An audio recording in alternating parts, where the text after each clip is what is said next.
بسم الله الرحمن الرحيم. نحمد الله العظيم وبه نستعين. ما بعد، فأعوذ بالله من الشيطان الرجيم. بسم الله الرحمن الرحيم. ولله على الناس حج البيت من استطاع إليه سبيلا. عن ابن عمر رضي الله عنهما قال قال رسول الله صلى الله عليه وسلم: بني الإسلام على خمس: شهادة أن لا إله إلا الله وأن محمد رسول الله وإقام الصلاة وإيتاء الزكاة والحج وصوم رمضان. صدق الله مولانا العظيم وصدق رسوله النبي الكريم ونحن على ذلك من الشاهدين والشاكرين والحمد لله رب العالمين. جیسا کہ کچھ جمعوں سے آپ حضرات کے سامنے ایسی چیزیں بیان کی تھی جن سے انسان کے اعمال خراب اور برباد ہو جاتے ہیں. حسد کا بیان بھی کیا تھا، غیبت کا بیان بھی کر دیا اور بہتان کا بیان بھی آپ حضرات کے سامنے کر دیا. لیکن بہت سے بیانات ابھی ایسے تھے جن کا کرنا ضروری تھا. لیکن فی الحال جو مہینہ چل رہا ہے وہ حج کا ایام چل رہے ہیں. یعنی اللہ رب العالمین نے رمضان المبارک سے لے کر 10 ذی الحجہ تک ایسی عبادتیں نازل فرمائی ہیں، ایسی عبادتیں انسان کو پر نازل فرمائی ہیں کہ جو دیگر مہینوں میں آدمی ان کو نہیں کر پاتا. جیسے رمضان شریف کا مہینہ گزرا، اس کے بعد شوال کا مہینہ آیا. آج الحمدللہ 10 ذی القعدہ ہے. پہلے تو بہتر میں سمجھتا ہوں کہ ذی القعدہ کی کیا فضیلتیں ہیں اور ہمارے معاشرے میں ذی القعدہ کو کس نظر سے دیکھا جاتا ہے. میرے عزیزوں، یہ ذی القعدہ کا مہینہ ہے اور ہمارے معاشرے میں یہ وبا اور بیماری پھیلی ہوئی ہے کہ ذی القعدہ کا مہینہ نعوذ باللہ منحوس کا مہینہ ہے. یہ خالی کا مہینہ ہے. یعنی اللہ رب العالمین کی برکتوں سے مہینہ کیا ہے؟ خالی ہے. اللہ رب العالمین کی برکتیں، اللہ رب العالمین کی رحمتیں اس مبارک مہینے کے اندر نازل نہیں ہوتی. بہت سے بھائیوں کے اندر یہ باتیں گھسی ہوئی ہیں. میرے بھائیوں، اگر یہ مہینہ منحوس ہوتا تو آپ علیہ الصلاۃ والسلام اس مبارک مہینے میں 4 عمرے ادا نہیں فرماتے. اس مبارک مہینے میں آپ علیہ الصلاۃ والسلام کا 4 عمرے ادا کرنا اس بات کی واضح علامت ہے کہ یہ مہینہ بھی مبارک مہینہ ہے اور یہ مہینہ بھی اشہر حج کے مہینوں میں سے ہے. یعنی ایسا مہینہ ہے کہ جس میں حاجی لوگ اللہ رب العالمین کو خوش کرنے کے لیے بیت اللہ کا حج کرنے جاتے ہیں. اب اس کے بعد یہ بتانا بہتر سمجھتا ہوں کہ حج کی لغوی کیا تعریف ہے اور حج کی شرعاً کیا تعریف ہے. عربی عبارت ہے الحج القصد الى الشیء المعظم. لغوی اعتبار سے حج بولتے ہیں کہ کسی بڑی چیز کا ارادہ کرنا، کسی عظیم الشان چیز کا ارادہ کرنا. اس کو کیا بولتے ہیں؟ حج بولتے ہیں لغت کے اعتبار سے. وفی الشرع قصد لبیت اللہ تبارک وتعالی بصفت مخصوصۃ فی وقت مخصوص بشرائط مخصوصۃ. شریعت کے اعتبار سے خاص صفت کے ساتھ، خاص وقت میں، خاص شرائط کے ساتھ بیت اللہ کے ارادہ کرنے کو حج کہتے ہیں. یہ شرعی اعتبار سے ہے. لغت اعتبار سے کیا ہے کہ ایک بڑی چیز کے ارادہ کرنے کو حج بولتے ہیں. شرعی اعتبار سے خاص طریقے سے، خاص وقت میں، خاص شرائط کے ساتھ بیت اللہ کے ارادہ کرنے کو حج بولتے ہیں. اب حج کن لوگوں پر فرض ہے اور حج کس سن میں فرض ہوا؟ پہلے بتلاؤں کہ حج کس سن میں فرض ہوا؟ میرے عزیزوں، اس میں اختلاف ہے کہ حج کس ہجری میں فرض ہوا۔ ایسی عبادت انسان کو پر نازل فرمائی ہے کہ جو دیگر مہینوں میں آدمی ان کو نہیں کر پاتا۔ جیسے رمضان شریف کا مہینہ گزرا، اس کے بعد شوال کا مہینہ آیا، آج الحمدللہ 10 ذی القعدہ ہے۔ پہلے تو بہتر میں سمجھتا ہوں کہ ذی القعدہ کی کیا فضیلتیں ہیں اور ہمارے معاشرے میں ذی القعدہ کو کس نظر سے دیکھا جاتا ہے۔ میرے عزیزوں، یہ ذی القعدہ کا مہینہ ہے اور ہمارے معاشرے میں یہ وبا اور بیماری پھیلی ہوئی ہے کہ ذی القعدہ کا مہینہ نعوذ باللہ منحوس کا مہینہ ہے، یہ خالی کا مہینہ ہے، یعنی اللہ رب العالمین کی برکت۔ اب آپ علیہ السلام نے کتنے حج کیے ہیں اور کتنے عمرے کیے ہیں؟ عمرے بتلا دیا کہ آپ علیہ السلام نے پوری زندگی میں صرف 5 عمرے کیے ہیں، 4 عمرے الگ کیے ہیں اور 1 عمرہ حج کے ساتھ کیا ہے۔ 4 عمرے آپ علیہ السلام نے الگ کیے ہیں اور 1 عمرہ آپ علیہ السلام نے حج کے ساتھ ملا کر کیا۔ اب حج کی کتنی قسمیں ہیں اور انسان جو عبادت کرتا ہے عبادت کی کتنی قسمیں ہیں؟ پہلے بتاؤں گا کہ عبادت کی کتنی قسمیں ہیں۔ میرے عزیزوں، انسان جو عبادت کرتا ہے اس عبادت کی 3 قسمیں ہیں۔ انسان عبادت 3 اعتبار سے کرتا ہے۔ ایک عبادت تو صرف یہ ہے کہ انسان صرف اسی بدن کے ذریعے سے عبادت کرتا ہے، اسی بدن کو اللہ رب العالمین کے سامنے جھکاتا ہے۔ وہ مثال ہے آپ کے لیے نماز، وہ ہے کیا آپ کے لیے؟ نماز، روزہ، تراویح کی نماز۔ یعنی انسان اپنے بدن کے اعتبار سے اللہ رب العالمین کے لیے کیا کرتا ہے؟ عبادت کرتا ہے، اپنے بدن کو اللہ رب العالمین کے سامنے کھڑے ہو کر تھکاتا، یہ بدنی عبادت ہے۔ اور دوسری کیا ہے؟ مالی عبادت ہے۔ مالی عبادت کسے بولتے ہیں؟ مالی عبادت جیسے قربانی ہے، زکوٰۃ ہے۔ انسان کے صحت کو دخل نہیں ہے بلکہ انسان کے پیسے کو دخل ہے، انسان کی کمائی کو دخل ہے کہ نہیں؟ اور وہ کیا عبادت ہے؟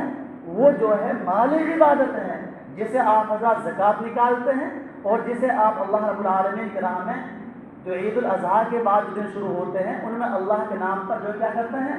قربانی کرتے ہیں۔ 2 عبادت ہو گئی۔ تیسری عبادت یہ ہے کہ جو ان دونوں سے ملی ہوئی ہے، یعنی آدمی اس میں اپنی صحت کو بھی کھپاتا ہے، اپنی صحت کو بھی لگاتا ہے اور اپنے پیسے کو بھی لگاتا ہے، اور وہ کیا ہے؟ حج ہے۔ کیا ہے؟ حج ہے۔ آدمی پہلے اس میں پیسے ڈالے گا، پہلے پیسہ بھرے گا، اس کے بعد اللہ رب العالمین اسے اپنے پاک کی جگہ بلائیں گے۔ کہنے کا مقصد یہ ہے میرے بھائیوں، میرے عزیزوں، میرے پیارے بزرگوں، کہ اللہ رب العالمین نے عبادت کو 3 حصوں پر منقسم کیا ہے۔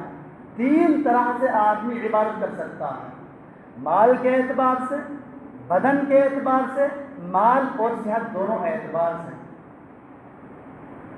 اب میرے عزیزوں، کہ جو یہ حج ہے، یہ حج ارکانوں میں سے ہے یا یہ سنتوں میں سے ہے یا یہ نفلوں میں سے ہے؟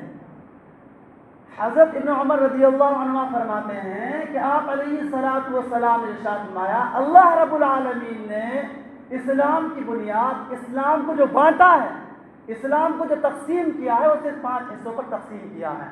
سب سے پہلے اس بات کا اقرار کرنا، لا الہ الا اللہ محمد رسول اللہ، کہ اللہ تو اللہ ہے، تیرے سوا کوئی اللہ نہیں ہے، اور اسی کے ساتھ ساتھ محمد مصطفیٰ صلی اللہ علیہ وسلم کو آخری پیغمبر ماننا۔ دوسرے نمبر پر وہ اقام الصلاۃ، نماز قائم کرنا۔